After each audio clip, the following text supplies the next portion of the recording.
visto antes. Se ve, ¿no? ¿Cierto, jóvenes, la pantalla? Sí, Sí, doctor. doctor, se ve. Perfecto. Entonces, habíamos quedado acá. Este es el módulo donde nos quedamos, la exploración semiológica vascular, cardiovascular. Importante, habíamos dicho, porque hay muchas patologías que van a, digamos, ser producto de la afectación de este sistema cardiovascular, sobre todo patología degenerativa y en los pacientes de edad avanzada la patología isquémica, ¿no? El infarto de miocardio, la angina, etcétera, que es una de las patologías muy frecuentes y que ahora, por todo esto de la pandemia, se está incrementando el inciso de las complicaciones del COVID, por ejemplo, a nivel cardiológico, es la isquemia miocárdica. Se ha visto en muchos pacientes muy asociado a lo que es el estrés emocional y demás, ¿no? Que está muy de la par ahora. Pero también se ha visto, digamos, arritmias cardíacas y sobre todo isquemia, ¿no? Isquemia miocárdica. Entonces, es importante que nosotros como médicos sepamos abordar un paciente con patología cardiovascular por todo este sinfín de patologías que pueden afectar el aparato cardiovascular. Entonces, habíamos dicho, siempre es importante ver los factores de riesgo, una dieta rica en grasas, fíjense aquí, por ejemplo, la obesidad, el sedentarismo, son factores de riesgo para que, digamos, el corazón sufra con ciertas patologías de tipo degenerativo o isquémica, ¿no? Muchos pacientes con obesidad y una dieta rica en grasas terminan con infarto agudo de miocardio. Este es el famoso signo de Levin que ya habíamos visto anteriormente, intenso dolor en el pecho, el paciente llega hacia la emergencia y si lo vemos que es un paciente mayor de 60 años o 50 años y que además tiene factores de riesgo como la obesidad, la hipertensión, la diabetes, lo primero que debemos pensar es un infarto, lo primero, ¿no? Diferente, digamos, si el paciente es joven, por eso es que se toma en cuenta dentro del interrogatorio la edad, la profesión, la ocupación, la procedencia y demás. Son factores muy importantes que ya habíamos visto anteriormente. Es importante también identificar signos y síntomas de origen cardiovascular. Aquí habíamos visto algunos de los más frecuentes, pero no son los únicos, hay muchos otros más. Lo relevante de esto es que de cada uno de estos signos o síntomas debemos estudiarlo en cuanto a sus características, ¿no? ¿Cómo ha comenzado? ¿Desde cuándo? ¿Qué causa desencadenante o precipitante existe? ¿Qué elementos, digamos, alivian el dolor o la sintomatología o la signología? Identificar la probable característica o etiología y un diagnóstico diferencial. Ahí habíamos visto varios de los signos que ya los habíamos explicado uno por uno, solamente para recordar. Eh, Ahí están algunos de los signos, el signo de Levin, intenso dolor en el pecho, las palpitaciones, sensación desagradable de actividad cardíaca, el edema, el signo de Godet, la fobia, la ingurgitación yugular, la cianosis peribucal con la acropaquia, algunos estudios complementarios que nos ayudan con el diagnóstico, un derrame pleural masivo del lado izquierdo, una taquicardia, fíjense, aquí la frecuencia ronda los 300 por minuto, taquicardia probablemente supraventricular, y pues algunos de los signos que habíamos visto, ¿no? Por ejemplo, la disnea, la sensación desagradable de falta de aire que tiene el paciente, que inicialmente puede ser un síntoma, pero que cuando el médico puede cuantificarlo a través de algunas escalas como de la NIJA, pues podemos, se convierte en un signo, ¿no es cierto? La cianosis, lo mismo, habíamos dicho que la cianosis en su descripción cualitativa y cuantitativa, habíamos visto cuál es la forma correcta, digamos, de poder identificar la cianosis a través de una simple reglita, que es el estudio de lo que es la hemoglobina reducida en sangre, ¿no? Aquí vemos algunas fotografías muy claras de la cianosis. También habíamos dicho que la cianosis puede ser central o periférica, es una cianosis periférica que afecta áreas distales y que mejora con el oxígeno y que es una cianosis fría, ¿no? A diferencia de la cianosis central que afecta todo el cuerpo, mucosas lechunguiales y que mejora relativamente con el oxígeno, a diferencia de la periférica que no mejora, esta sí va a ir mejorando y es una cianosis caliente. Esto es lo que decíamos, el cálculo de la hemoglobina, muy facilito. Ahora creo que todas las personas tienen este aparatito que es el oxímetro de pulso, ¿no? Que es muy necesario. Y con una simple saturación de oxígeno en sangre periférica más la hemoglobina podemos identificar si el paciente tiene o no cianosis realmente. El dolor torácico, que habíamos dicho que es un típico o atípico, y finalmente entramos a lo que es el examen físico, ¿no? Pero aquí habíamos indicado que tenemos que tener ciertos requerimientos.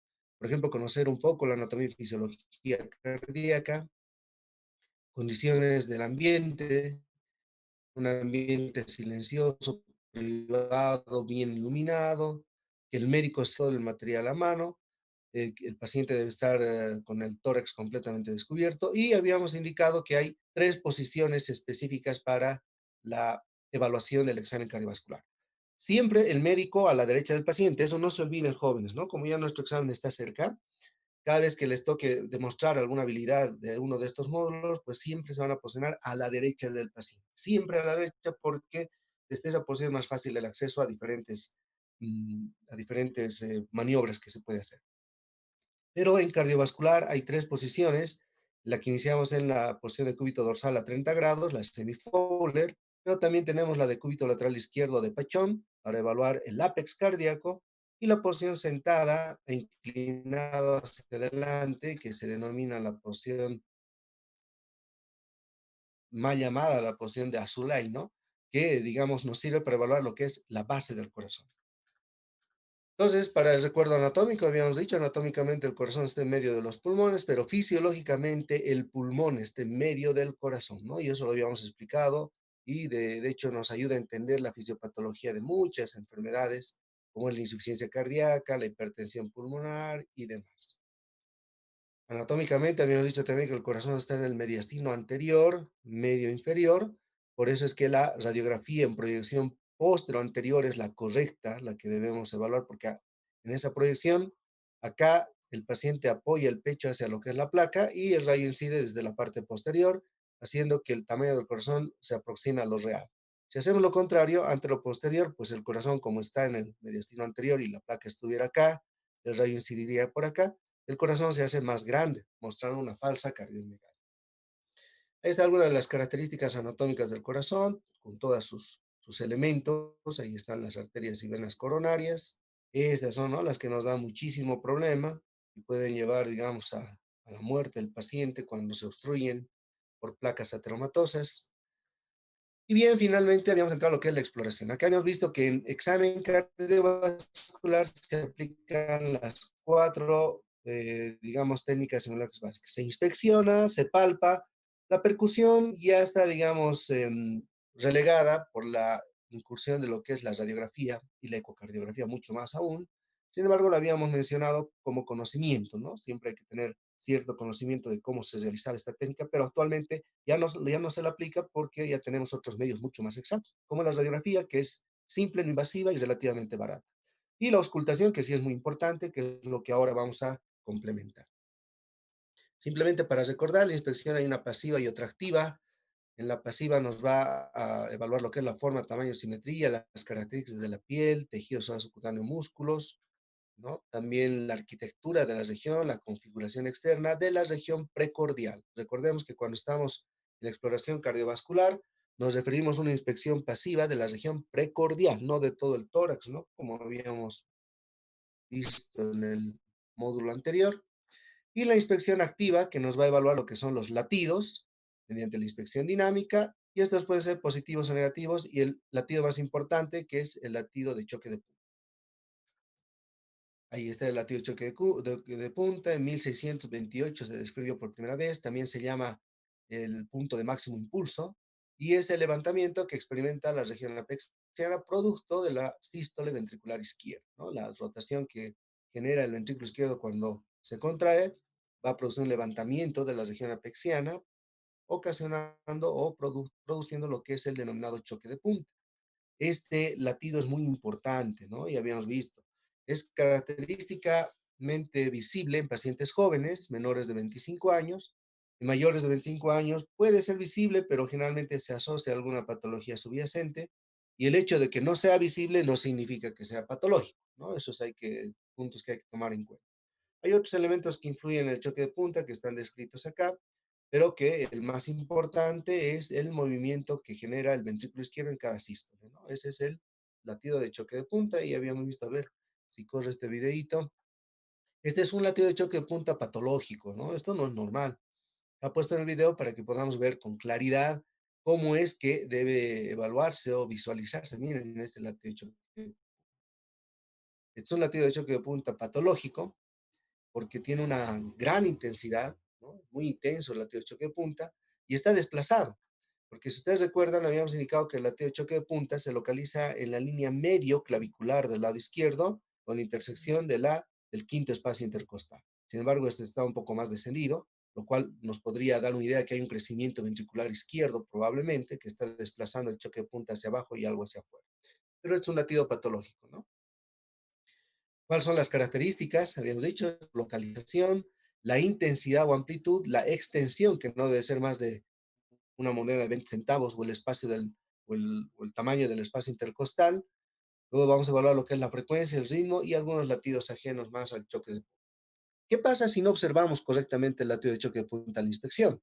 ¿Qué vamos a pedir al paciente? Que adopte la posición de pachón. Esa es la aplicación de las posiciones. No le vamos a pedir que se acueste de cúbito lateral izquierdo y vamos a observar incluso utilizando una lámpara con una luz tangencial para poder visualizar con mayor detalle lo que es el latido de choque de punta. También es importante recordar los otros latidos, ¿no? El latido que se encuentra en la región supraesternal, que representa el callado de la aorta, que normalmente puede ser visible, pero un latido de gran amplitud nos puede dar una idea de una patología como es el aneurisma del callado de la aorta, o bien pacientes hipertensos, o también pacientes que tienen una insuficiencia de la válvula aórtica, eso recordemos, ¿no? Porque están presente esta patología, pues hay mayor flujo y por ende hay un latido mucho más visible. El otro latido que habíamos indicado es en el segundo espacio intercostal del lado izquierdo, que corresponde a la arteria pulmonar. Ese latido es siempre patológico, no se olviden. El latido del segundo espacio intercostal izquierdo, que corresponde a la arteria pulmonar, siempre es patológico cuando está presente y se presenta hipertensión pulmonar, ¿no? Entonces no nos olvidemos aquello.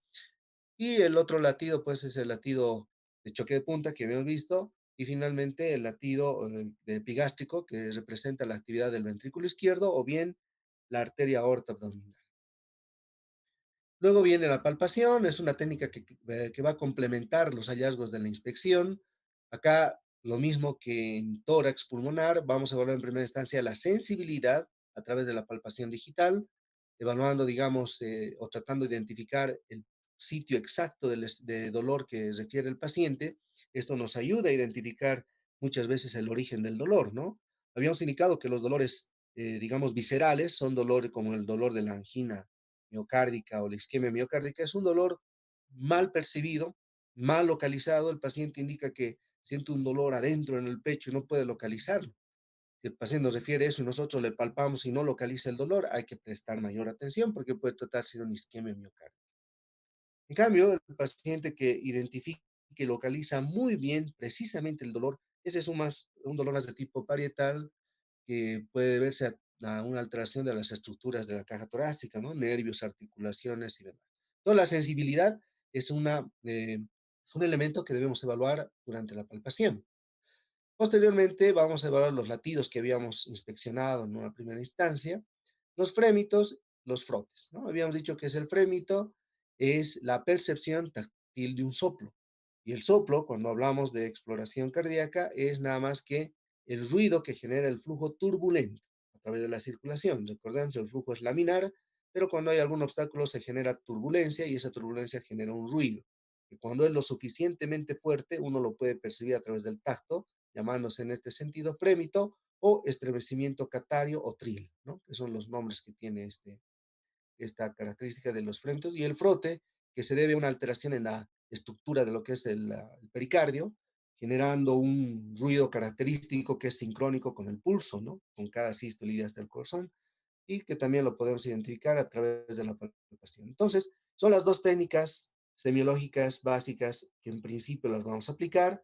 Recordemos que acá debemos utilizar el tema de las posiciones, ¿no? Si vemos un latido en segundo espacio intercostal más o menos visible, pero queremos evaluarlo con mayor detalle, vamos a pedir al paciente que adopte la posición de Azulay, sentado, inclinado hacia el lado. Si encontramos un latido apexiano, y queremos ver con mayor detalle sus características, pediremos al paciente que adopte la posición de pachón. ¿Para qué? Para que el ápex del corazón se aproxime a lo que es la parrilla costal.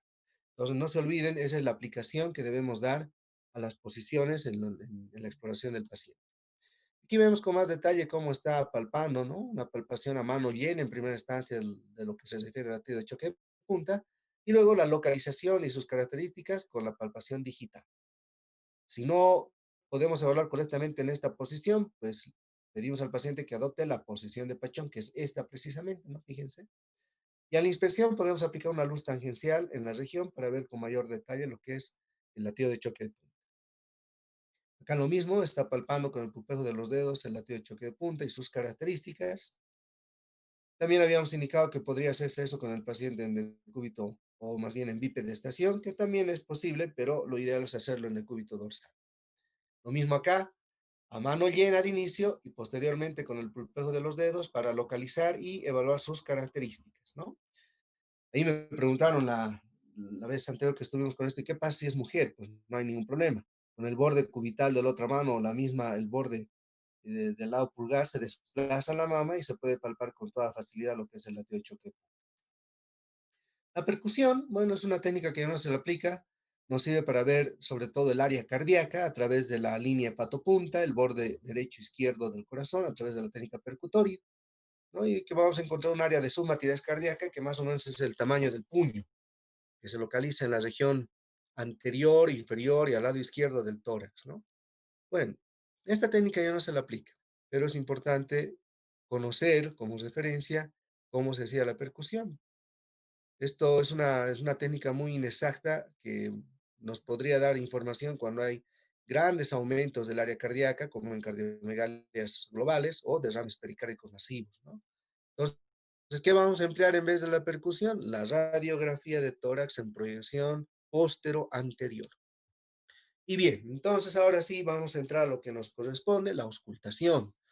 La auscultación es una técnica semiológica muy importante, sin que las otras también las sean, pero en exploración cardíaca, pues la auscultación nos aporta muchísima información, ¿no? Muchísima información porque nos da, digamos, una idea general de cómo está el funcionamiento de lo que es el corazón, a través de la identificación de los ruidos normales y los ruidos patológicos. Entonces, ¿qué evaluamos con la auscultación cardíaca?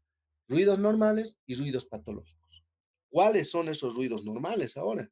Los ruidos normales son el primer ruido, o R1, así es como se llama, primer ruido o R1, y el segundo ruido o R2, que son los ruidos normales que característicamente los debemos evaluar.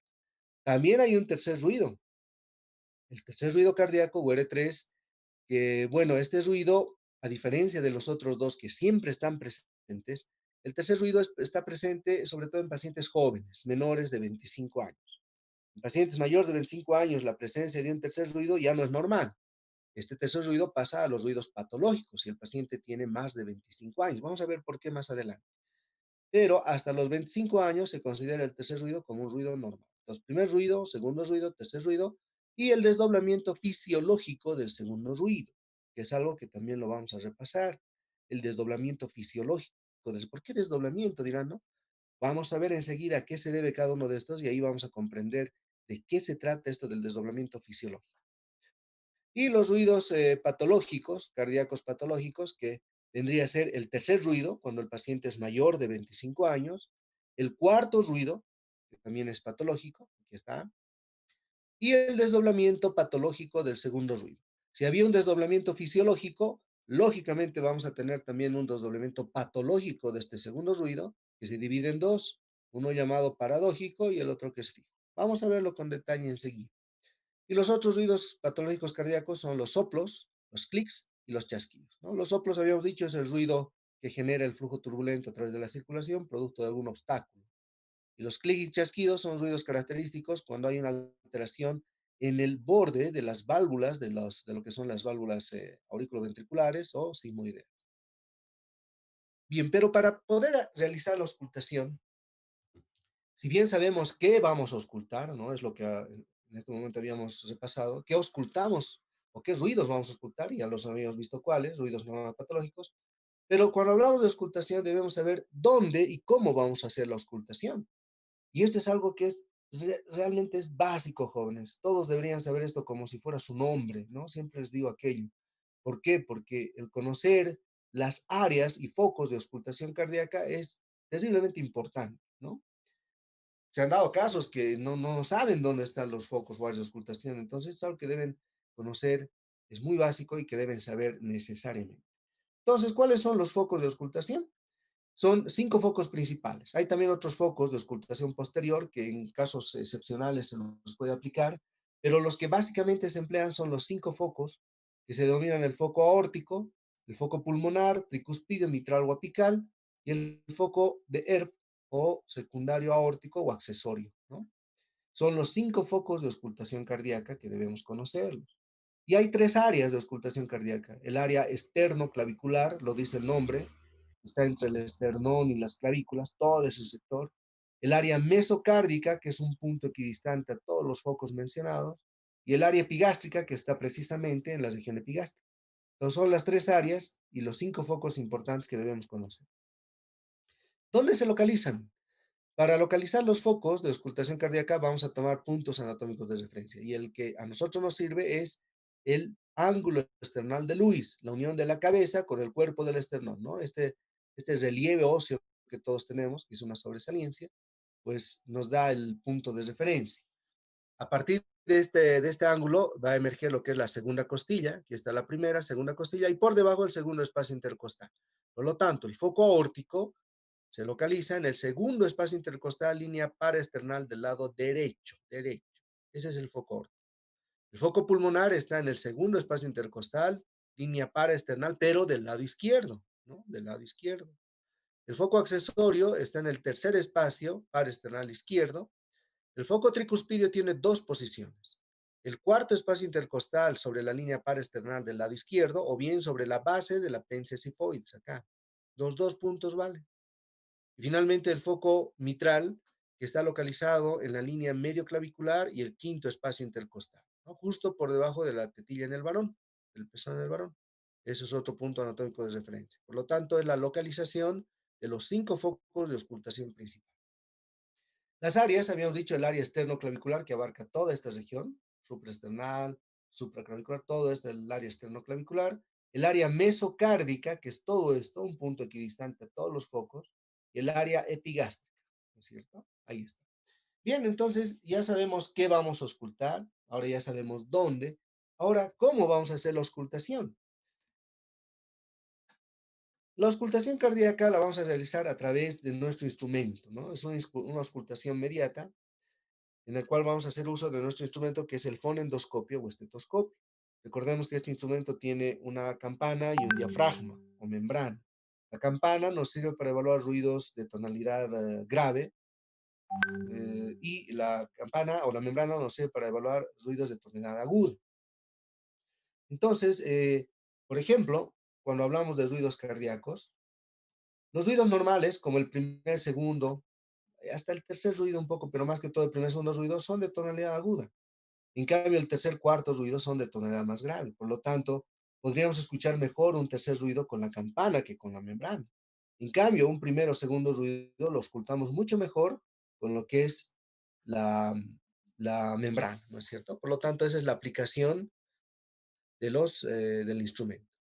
Si es que se corta, jóvenes, nos vamos a reconectar, por favor. Ya tenemos todavía, creo, 10 minutos, pero nos vamos a reconectar. Bien, entonces, ahora ya sabemos cómo. Pero lo que nadie me ha preguntado y yo les preguntaría a ustedes, a ver, ¿y por qué han determinado que en el segundo espacio intercostal está el foco aórtico? A ver, ¿por qué?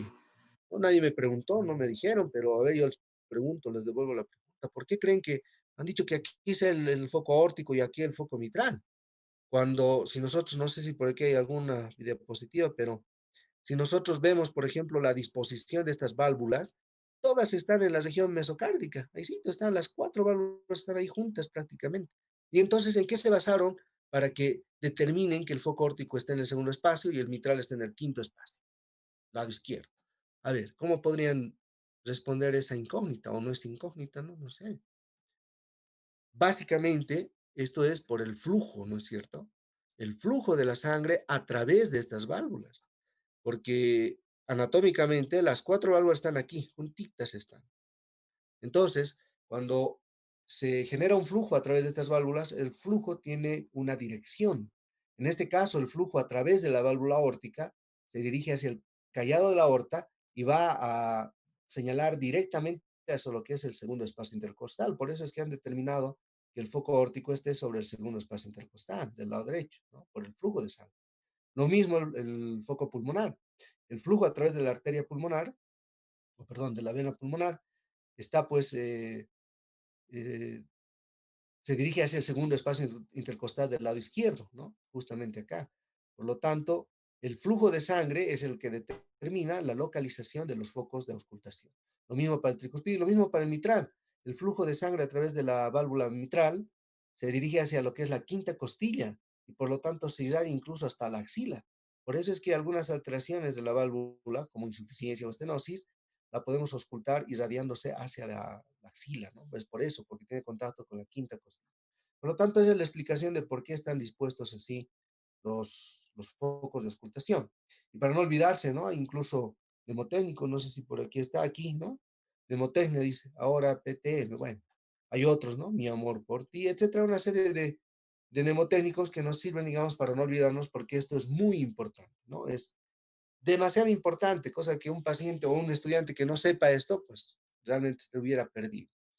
Entonces, no se olviden los focos de auscultación, la localización de cada uno de estos y por qué además se ha determinado que sea esa su posición. Y está lo mismo, fíjense, los focos de auscultación cardíaca. Y aquí ya vemos, digamos, con más detalle en fotografías cómo es que se debe evaluar cada uno de estos focos, ¿no? Ahora, cuando nosotros hacemos la auscultación cardíaca, debemos ser ordenados y sistemáticos, ¿no? No podemos tener un desorden, tenemos que tener algo ya establecido. Por lo tanto, lo ideal es hacer una auscultación de forma ordenada desde los focos de la base, que en este caso vendría a ser el foco órtico y pulmonar, se llaman de la base porque están localizados a nivel de la base del corazón, ir bajando hasta los focos de la punta, que en este caso vendría a ser el tricuspidio y mitral, que son focos de la punta axiales. Entonces siempre deben ser ordenados. Empezar de la base, digamos, empezamos en el aórtico, pasamos al pulmonar, bajamos al accesorio, seguimos bajando al foco tricuspidio para terminar en el foco mitral. Eso es de la base a la punta. O bien empezamos de la punta a la base. Empezamos en el mitral, vamos con el tricuspidio, accesorio, pulmonar, aórtico, ¿no es cierto? Pero lo que no podemos y no debemos hacer es auscultar el aórtico y pasarnos al mitral, o al revés, ¿no? Eso es desordenado, por lo tanto no nos va a aportar la información necesaria, porque debe ser comparativa, ¿no? Y cada uno de estos focos tiene su característica, como vamos a ver enseguida.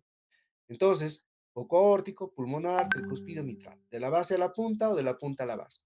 ¿Qué tal si yo encuentro un ruido medio raro, digamos, acá en los focos de la base? ¿Qué voy a hacer? Voy a hacer que mi paciente se siente y se incline hacia adelante para acercar más el corazón a la parrilla costal en la posición de Azulay y puedo evaluar mejor. ¿Qué pasa si encuentro un ruido extraño en los focos de la punta? Le pediría a mi paciente que adopte la posición de Pachón de cúbito lateral izquierdo para que el corazón se aproxime a la parrilla y pueda evaluar mejor estos ruidos que identifique. Entonces, esa es la aplicación, la aplicabilidad de lo que son las posiciones en la auscultación pulmonar. Esto es lo que les decía, joven. Miren, fíjense, aquí están todas las valvulitas, ¿no? La válvula pulmonar, aórtica, tricuspide, mitral. El tema es que el flujo a través de estas válvulas hace que se determine estas posiciones como focos de auscultación. Lo mismo, ¿no? Aquí está. La válvula aórtica. Si hay una alteración en la válvula aórtica, pues esta se va a irradiar hacia el cuello. Lo mismo con la válvula mitral, ¿no? Se irradia hacia la axila. ¿Por qué?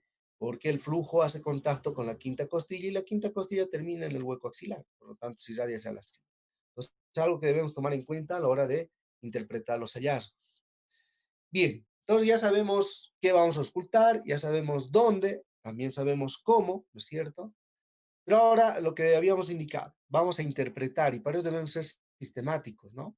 Primero vamos a determinar qué es lo primero que se hace cuando hacemos la auscultación cardíaca. Estando el paciente en decúbito dorsal, en posición semifowler, con el tórax descubierto, después de haber hecho inspección palpación, vamos a empezar con la auscultación cardíaca. Lo primero que vamos a realizar, sea yendo de los focos de la base a la punta o de la punta a la base, lo primero, en el primer foco que auscultemos, es determinar el ritmo y la frecuencia cardíaca, los dos parámetros inicialmente, ¿no? ¿A qué se refiere el ritmo? Al intervalo al intervalo de un latido en relación al otro, que debe ser regular. Ese es el ritmo. La frecuencia cardíaca, el número de latidos por minuto. Entonces, cuando hablamos de ritmo, el ritmo normal es el ritmo sinusal. Lógicamente, este ritmo sinusal podríamos o podemos identificarlo exclusivamente con un estudio electrocardiográfico. Pero a la auscultación clínica, nosotros podemos determinar si el ritmo está normal o anormal, y eso es evaluando la regularidad de los latidos. Un ritmo normal, pues va a tener un latido regular, ¿no es cierto? Uno detrás del otro, y el espacio entre latido y latido va a ser constante, el mismo. Entonces vamos a determinar que este es un ritmo sinusal. Lógicamente, les repito, para estar completamente seguros, un electrocardiograma es el que nos define. Pero clínicamente, si el intervalo entre latido y latido es el mismo, es regular, pues hablamos de un ritmo sinusal que vendría a ser el ritmo normal.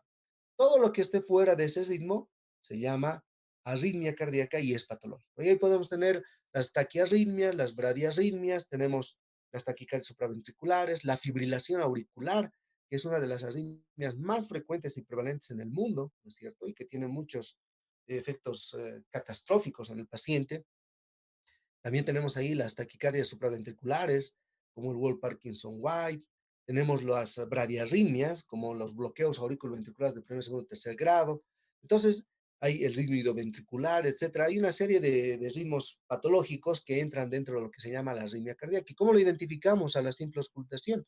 Porque pues el intervalo entre latido y latido no va a ser el mismo, va a ser muy irregular, y entonces ahí hablamos de un ritmo irregular que vendría a ser patológico y entramos en lo que es la arritmia. En cambio, la frecuencia va a estar determinada por este primer parámetro. El ritmo lo vamos a evaluar en los primeros 5 segundos, que estemos auscultando el primer foco cardíaco, y vamos a determinar si es regular o irregular. Si el ritmo es regular, sinusal, pues evaluamos la frecuencia cardíaca durante 15 segundos y le multiplicamos por 4. ¿No? Eso es un hecho, cuando el ritmo es regular. Pero si el ritmo es irregular, estamos frente a una arritmia, obligadamente debemos evaluar la frecuencia en un minuto. Eso es obligado, un minuto completo para ver la frecuencia cardíaca. Pero si el ritmo es regular, normal, sinusal, 15 segundos por 4 ya tenemos. La frecuencia cardíaca normal oscila entre 60 y 100 latidos por minuto. Menos de 60 se habla de bradicardia. Más de 100 hablamos de taquicardia y sabemos que hay, digamos, factores fisiológicos y patológicos que nos puedan, digamos, determinar la presencia de bradicardia o taquicardia, ¿no? Bradicardia, por ejemplo, el Chagas, taquicardia, digamos, algún, alguna fibra ritmogénica que encuentra en el corazón, etcétera, o fisiológicos como el sueño, el ejercicio, la emoción, etcétera, que determinan la frecuencia cardíaca. Pero en un paciente joven adulto normal, la frecuencia va de 60 a 100, menos de 60 bradicardia y más de 100 taquicardia, que debemos tomarlo en cuenta, ¿no? Entonces, lo primero que vamos a hacer, determinar el ritmo, primero 5 segundos, y la frecuencia en el primer foco de auscultación, sea este de la base, cuando empecemos de base a punta, o sea este de la punta, cuando empecemos de la punta a la base. Lo primero que vamos a hacer en el primer foco, ritmo y frecuencia. ¿Qué es lo segundo? Ahí sí ahora vamos a identificar los ruidos cardíacos, ¿no es cierto?